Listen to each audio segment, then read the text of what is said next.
You're always throwing me in at the deep end. No.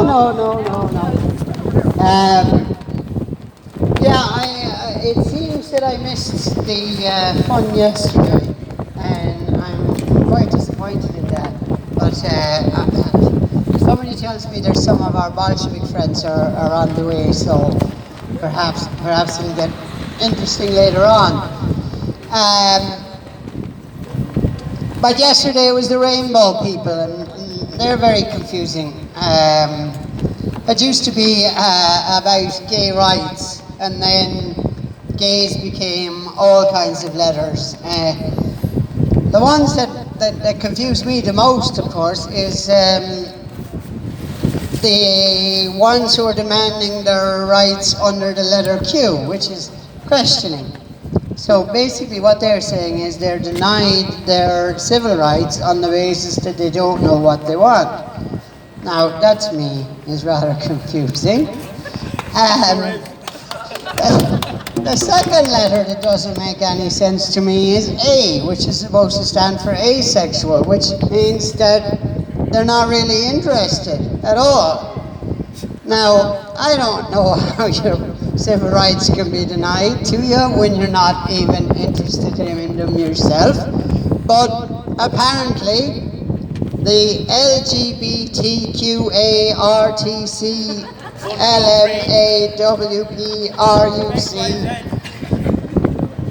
have decided to take it into their heads that they are going to defend this minority community from attacks from nobody. Which is a really, really difficult thing to do. I suppose that's why the Bolsheviks aren't here yet, is they're trying to figure out how exactly you defend people from attacks that they are not actually receiving. And the same goes for the main reason we're here, is for free speech. And for the idea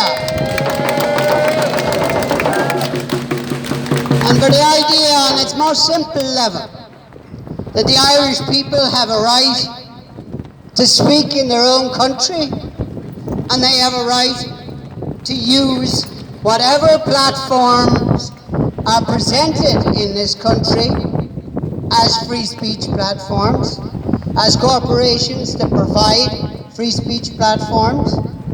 If Google wants to admit openly and loudly that no, we are left-wing Google, we are socialist Google, we are communist Google, well, I think most of us would kind of shrug our shoulders and go, well, you're being honest anyway. And at least now we know, and so does everybody else, that if you want to find Karl Marx videos or Vladimir Ilyich Lenin videos, YouTube's the place to go. But if you want to actually hear the truth about what is happening in our nation today, and the truth of what's happening in our nation today is very interesting and not in a good way, in a very dark way. Because the left, the political left, has never been more powerful in this country than it is now. And the group you saw yesterday have never been more powerful than they are now. And they control the agenda as far as both government and as far as corporate interests are concerned. And only their voices and their voices alone may be heard on the internet. And all this against a backdrop where the left was supposed to defend the working class people and the poor and the underprivileged. But we have over 10,000 homeless people. And tiny homeless flags yesterday, they were rainbow ones, as I recall. And when we, or more specifically, Gemma offered to accommodate homeless people in the evenings here when we'd still be here first of all, they made fun of that. And then, and I'm quite hoping she's listening, but I don't care. Maya Dunphy decided to tweet out to 36,000 and a half people that she bought a sandwich for a homeless person. How virtue signaling can you get? I, in my munificence as a celebrity, am going to buy you a ham sandwich.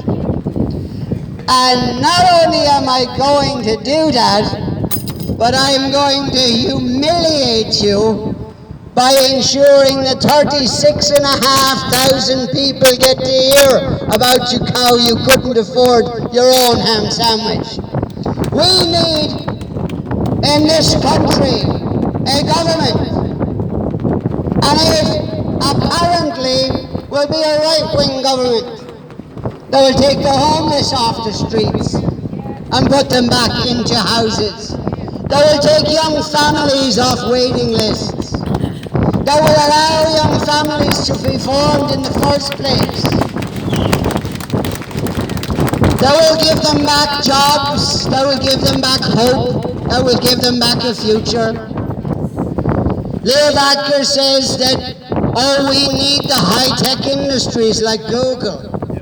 They are the absolute cutting edge of the Irish economy. Well, what would we do if Google left? Well, as far as I have seen over the past week, as I have passed in and out, I've watched the staff pass in and out of Google. A lot of foreigners would go home if Google closed down. There doesn't seem to be a lot of Irish people in there, and therefore there doesn't seem to be a lot of Irish jobs at stake. They'll tell you that if foreign direct investment dried up in this country, that we would lose, anywhere up to 150,000 jobs. Well, let me offer you an unorthodox economic theory, which is this, is I don't give two damns if we lose 150,000 jobs when they're not Irish jobs in the first place.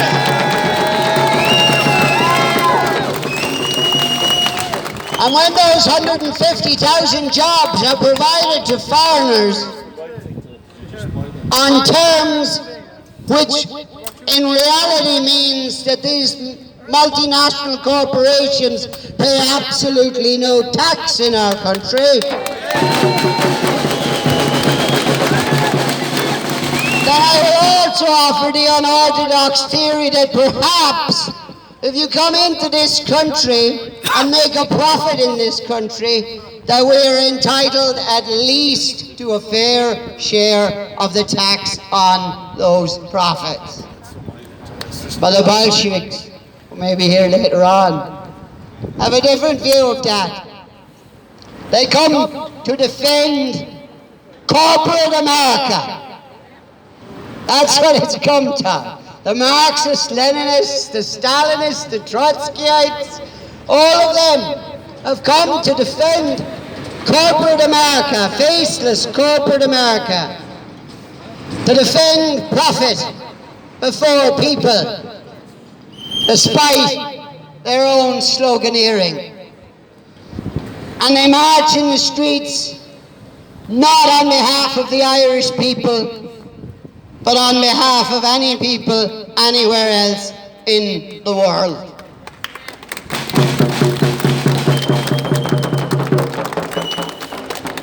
It was noticeable yesterday watching, and it's noticeable among left-wing crowds nowadays, and I love to see the tricolour. The tricolour is a flag under which our patriots of 1916 took up arms, proclaimed the proclamation, and gave their lives. But across the street here yesterday, and it's becoming quite common at left-wing demonstrations, is the flag of Palestine. Now, I've nothing in particular against Palestinians. In fact, I really don't think about Palestinians at all. And I've nothing in particular against Israel either. I don't really think about Israel at all. What I am wondering, though, is why anybody in this Irish Republic would be carrying a foreign flag of either country, or indeed any country, other than the tricolour of the Irish Republic.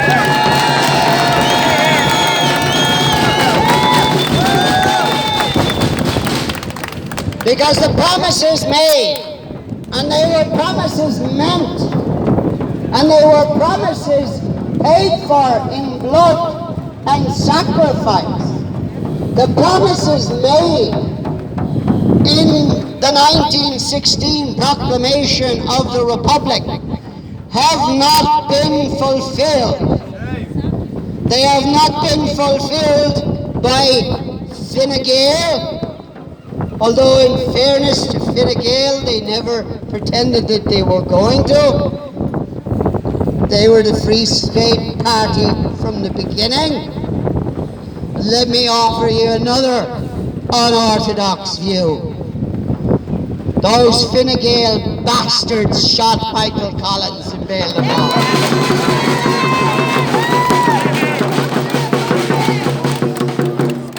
Now take me to court. And we'll have the libel case on who shot Michael Collins at the behest of the British government. Was it not our own William T. Cosgrave, on behalf of the British government, as a British agent? And there was the end of the Irish Republic, dead on the roadside in Barrow. And after them then came Fianna Fáil, the Republican Party. You know that Fianna Fáil, most people don't know this, but if you're old enough, Fianna Fáil had 6 principles at one point. They were simple enough. They were the restoration of the Irish language, the restoration of Irish unity, the independence of the Irish nation, and so forth. In 1998, they quietly dropped them at the Ard Fheis. They quietly removed the 6 principles. Now, since they hadn't talked about them in about 40 years, nobody actually noticed they did that, but they did do that. They did do that. So Fianna Fáil officially declared itself to stand for absolutely nothing. But they had the audacity nonetheless, to keep the caption, in brackets after their name, the Republican Party. Well, I ask you the question, what is a republic? What is a republic if it is not a place that defends its people? What is a republic if it is not a place which has citizens? And there is a huge difference. And it was a huge difference that we fought for in 1916, which was whether we were to be citizens of a republic, which is to say a free people, or whether we were to be subjects. And to me, it doesn't really matter whether that's subjects to the British Crown or whether that's subjects to the crowned heads in Brussels. It doesn't really matter to me whether it's the kings and queens of international finance that wear the crown. The kings and queens of international finance, represented most finely here by the Google Corporation, the mouthpiece of corporate America, not the voice-piece, mind you, of the people of America, because they have made every effort to ensure that every election in that country is rigged, the same as the abortion referendum in this country was rigged.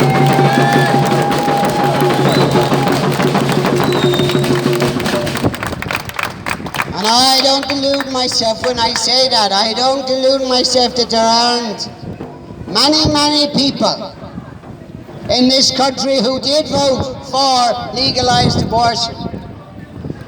And I don't doubt even that they are a majority, a manipulated majority, a lied to majority, and a tricked majority.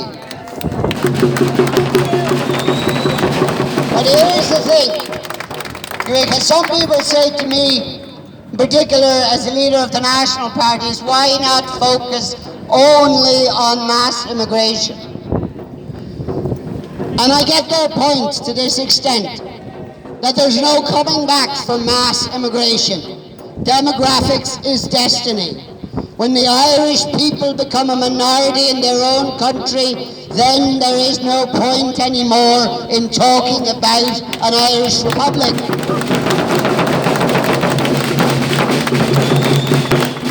And indeed, Pearse foresaw that day itself when he spoke of the last true Gael. When he spoke of the last true Gael, when he died, that any state that would erect itself upon the island of Ireland, whatever it should call itself, would not be the historic Irish nation. But people say to me, focus on that issue, don't talk about anything else. Mass immigration is the number one issue, and I get it, I understand it. It is the number one issue in very many ways because it's the thing you cannot go back from. But I talk about LGBTQ and whatever other letters they want, and I talk about the fact that we have introduced abortion, the killing of our own children. Abort and import is a phrase that's closely connected. And I talk about the general degradation of the fact that there are 10,000 people in this country homeless. I talk about the fact that our young people are immigrating to other countries because there is hope and a future there for them that this state has not given since its foundation. And I talk about it because of this. Is a degraded nation cannot resist mass immigration. And until we find it within ourselves, until we find our own pride in being Irish, until we realize what a precious possession it is that has been handed to us by our forefathers, and what we are due to hand down and obliged to hand down. For we here in this crowd, or for that matter across this city, we do not own Ireland. We do not own Ireland. We have temporary custody of a place called Ireland. Temporary custody of a nation that lasts for so many thousand years back that no one can count, and will, under our obligation, last for many thousands of years to come.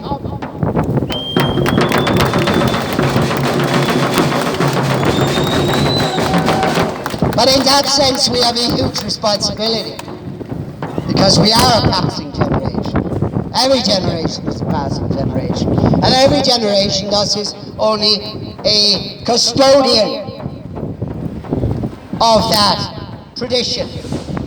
And indeed it was the cowardice of the Irish people in general and the extent to which they had debased themselves in the run-up to 1916 that led Pádraig Pearse to the idea that there must be some sign of life in Ireland. Right here outside Google headquarters, right out the side, the Capitol building, if you like, in Dublin, of international capitalist finance, which the left defend. Right here, we have a classic example of the need to defend the Irish people and to defend the Irish nation. And Gemma has led the lead on her YouTube channel in simply telling people the truth.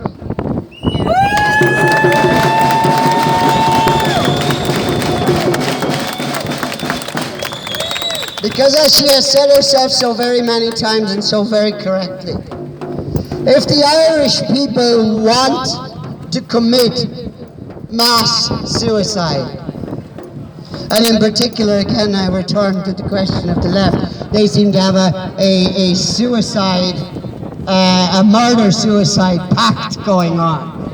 Because the first people that the Sharia law advocates are going to get rid of is the left. They're not interested in their ideas of liberalism. Do you think any of those people would be tolerated in Iran? Do you think any of those people would have been tolerated in Saudi Arabia? Do you think any of their liberal values, their European values, would be acceptable in any Islamic-dominated country in the world?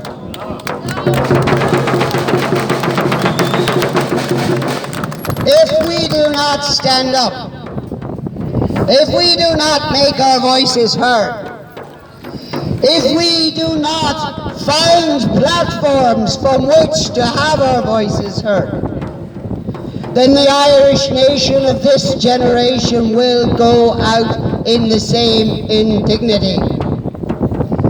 Pierce used to tell a story about an old woman who used to make bullets for the Fenians.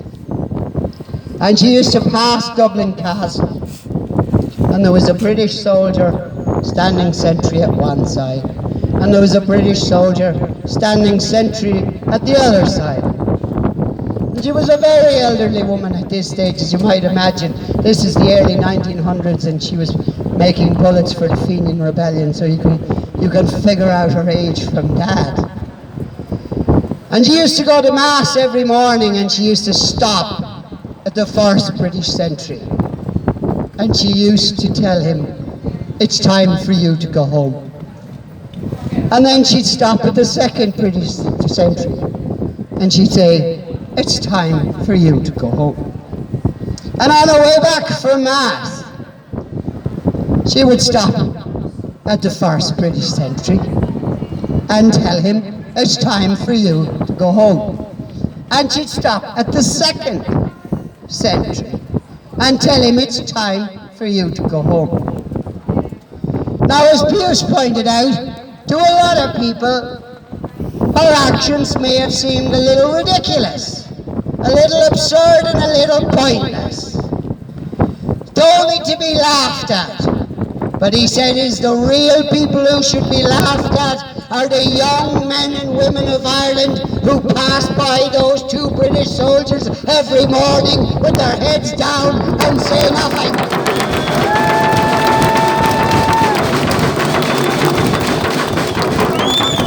And the occupation forces in Ireland today are situated in buildings like this. Are we going to pass them by and say nothing?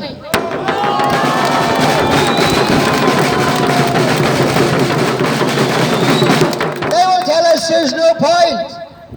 Their own social media, because of course those accounts get left up. Those accounts get left up, even when they include death threats, they get left up. I was informed that a threat against myself didn't constitute a real death threat because it was too vague. I don't know how you can make a vague death threat. I think talking about Gemma's situation and the fact that she has asked the corporate heads in Google headquarters here to come down and actually show her just one piece of evidence in which she has advocated hate of any people at any time, anywhere on her YouTube channel. She could show them the amount of hate they have allowed to be spewed back at her.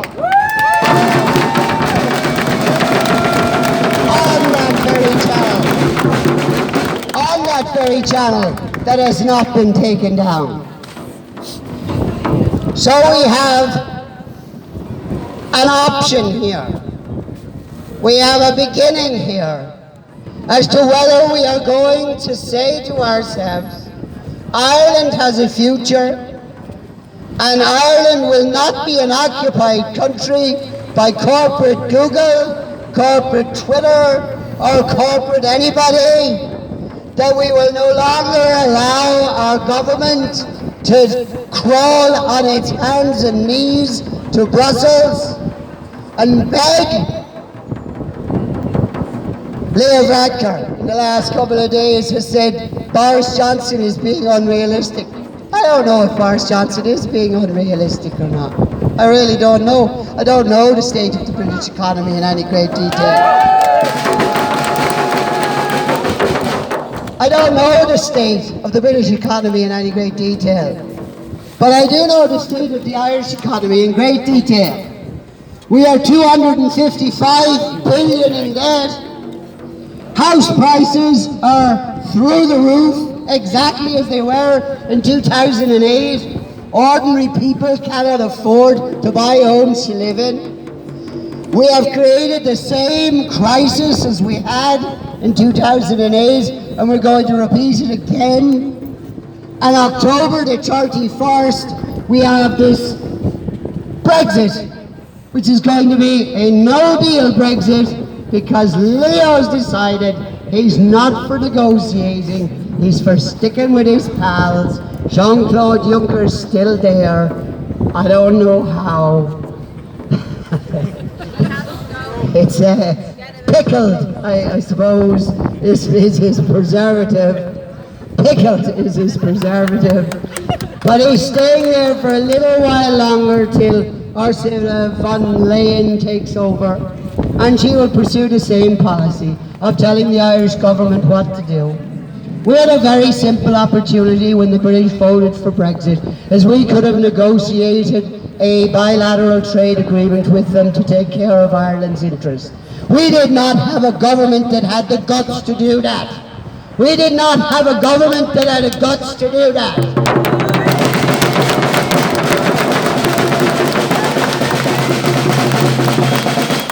And now he is buying, excuse me for saying this, he is banging the drum of what I call gum-bean patriotism, in saying, oh, no deal Brexit will get rid of the border. It'll get rid of more than the bloody border, I can tell you that. It'll get rid of every Irish farmer. It will get rid of industry, the indigenous industry in this country.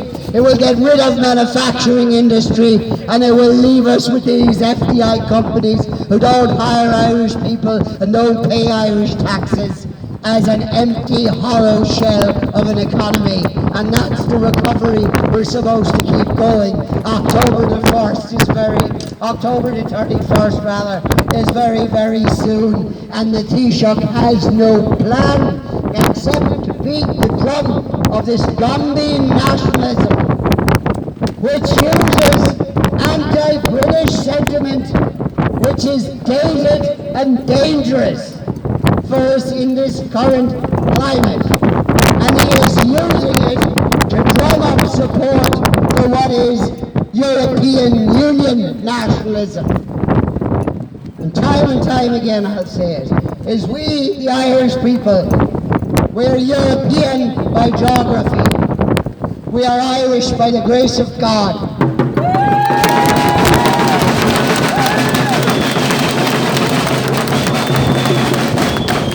The EU does not represent the Christian heritage of Europe. The EU does not represent the thousands of years of culture which have built what we call Europe. It is, as the liberals themselves would say, a social construct. And as a social construct, it can be deconstructed. And we can have an arrangement between the European nations which allow each one their own traditions, their own cultures, their own freedoms, their own parliaments, their own laws, their own ways of living, without a huge wave of third world immigrants being forced upon us for no apparent reason other than it suits them to dilute Irish nationhood. Or we can allow these people in Google to dictate what we see and hear. So we don't know until it's too late. So we don't know how many are here until it's too late. So we don't know until the call to prayer is so loud that this microphone will not overbear it.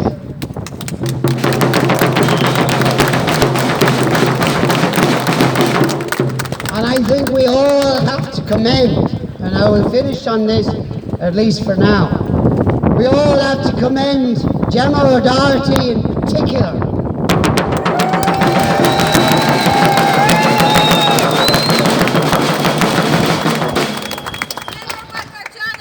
And the organisation which he has created, which is Anti-Corruption Ireland, for being at the front line of this battle. And having the courage to be at the front line of this battle when it mattered.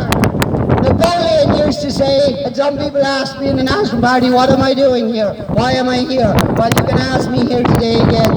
Napoleon used to say, march towards the sound of the guns. This is the front line. This is the front line.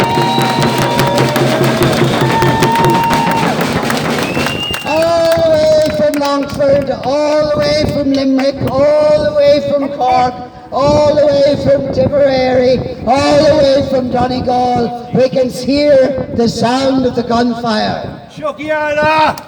And the time has come, while that gunfire is at least just metaphoric. Those channels that were taken down were nothing more than a platform to speak from. And when a corporate organisation like Google, or a corporate government that masquerades as the Irish Republic, decides that it is too frightened anymore to allow such a platform to exist, ask yourselves, how powerful really are they? How powerful really are they? Because if they were so omnipotent, they wouldn't care who's speaking in the streets. They wouldn't care who was speaking on the internet. It wouldn't be a problem. They are afraid. They are afraid of a revived Irish nationalism. They call it the far right. I don't mind. They call it the far right. But what it is authentic Irish nationalism. And if it's far right, then Pádraig Pearse was far right. If it was far right, then James Connolly was far right. If it's far right, Ross McDonough was far right. Because all that is being heard in the streets outside Google for this last week from anybody who's taken this microphone as far as I can see or hear is authentic Irish nationalism. Nothing imported from abroad, no copy of a French or an Italian or a German or a Polish or any other cause. Just an authentic Irish nationalism.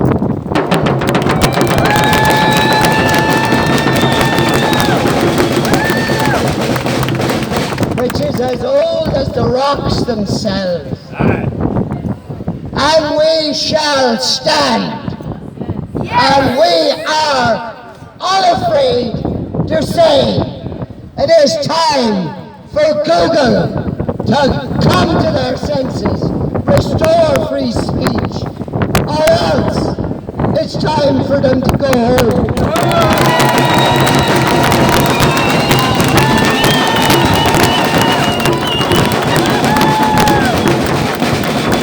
It's time for them to go home and take their foreign workers with them.